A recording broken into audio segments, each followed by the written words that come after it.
Hello అందరికీ welcome to my channel. ఈరోజు bread bajji తయారు చేస్తున్నాను. బ్రెడ్ బజ్జీకి కావలసినవి బ్రెడ్, శనగపిండి. బ్రెడ్ని స్లైసెస్లా కట్ చేసుకున్నాను. శనగపిండిని కలుపుకున్నాను. వాటర్ తోటి వాము వేసుకున్నాను. ముందుగా స్టవ్ వెలిగించుకొని కళాయి పెట్టుకొని నూనె వేసుకోవాలి. తరువాత బ్రెడ్ని శనగపిండిలో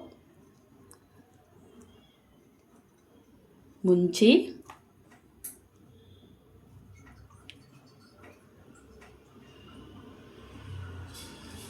ఆయిల్లో వేసి వేగనివ్వాలి.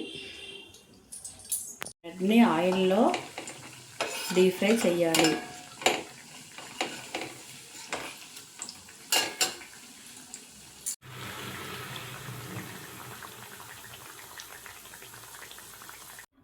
వేడి వేడి బ్రెడ్ బజ్జీ రెడీ.